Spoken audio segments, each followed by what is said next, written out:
I got all the momentum, not too late to jump on the hype train. Like I said before, 2022, I want a rematch with Brandon Moreno. You know, if I think he will get past Figueroa in their title fight trilogy, and let's bring the UFC back to New Zealand. That sounds good to me. A rematch against Moreno for the flyweight world title. Let's get it done, Dana. Yeah, you said I was wrong. I thought they were going to go for that fourth fight, but Figueroa is injured, so now they're going to make an interim title fight. Figueroa won't be ready by the end of he won't be ready till the end of the year, so we're just going to move the division forward, and you're fighting the number one guy, Brandon Moreno. So for me, I feel like he's the champ anyway. I feel like he won that last fight, so you know, it's a great challenge for me. Someone that I've already been in the cage with, someone that he probably wants a fresh face, someone new, and yeah, now we've got a date set. So July 30th, Dallas, Texas. Get to go 5 rounds. Just confidence, knowing that, you know, he went on to win the title, and now we're scheduled to fight again for the title. Just shows that I'm in the right place, and yeah, I can't wait to get in there and mix it up. I know he's going to just do what I do, and that's the swing, and he wants to put on a fan favorite fight, especially being close to Mexico and Texas. He's going to be the hometown guy, but I welcome it. I want that pressure. I want that feeling in the cage when the crowd's behind him, he's trying to get me, and then I catch them, and then the crowd's kind of in shock, and then he's just in an almost emotional roller coaster, and that's what I thrive in. So let me tell you about the last 5 months of this young man's life.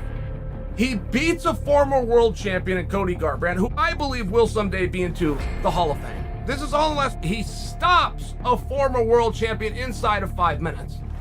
He then goes into a fight with the number 2 ranked guy in the world. Now, I don't know that I've ever agreed that Ashcroft should be the number 2 ranked guy in the world. I don't know that I personally agree what's going on at 125 pounds to just volley the ball back and forth between Figueiredo and Moreno. As great as those guys are, and I would never pretend otherwise, they've competed so damn many times. I think that Ashcroft should have been the number 1 contender. That's my own personal opinion. I don't get that. That's an opinion. Officially, he's ranked number 2, which comes back to Kai France. You get Kai France, who's young, who's handsome, who's extremely well-spoken, who's from the hottest gym in the world right now, City Kickboxing. Are you guys aware of this? Takes out the former world champion by stoppage, which in our sport is supposed to mean some different level of victory. Then he takes out the number 2 guy.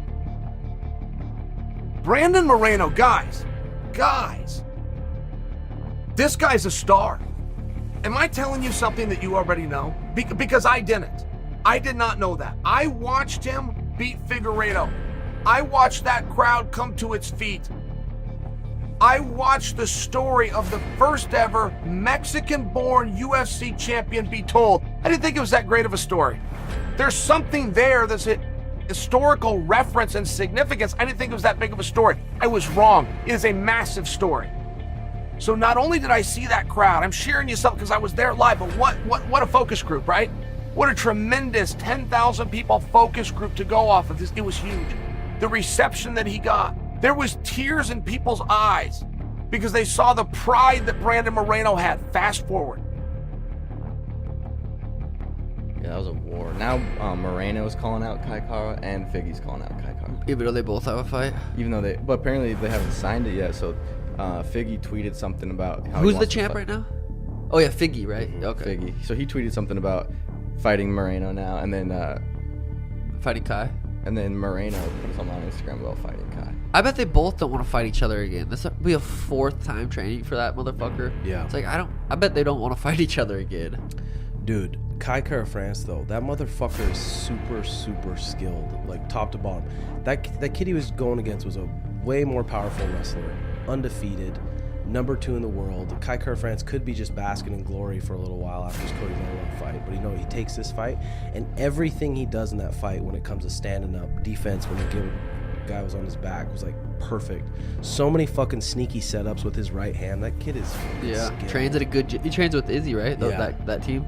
Yeah, good gym, good coaches, good fucking competitor. Him versus Brandon Moreno would be sick.